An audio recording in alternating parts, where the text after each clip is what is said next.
Jadi saya ingin katakan karena itulah maka besok pengacara saudara hadis ini itu mewakili saya untuk melaporkan ke Bareskrim saudara Rismon.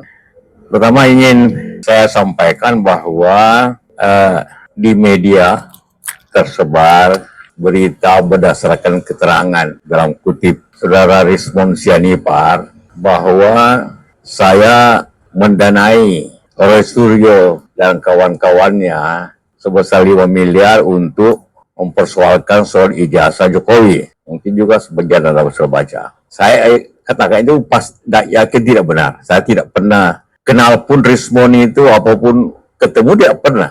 Roy karena dia bekas menteri saya kenal. Ya, saya kenal. Tapi yang lainnya tidak.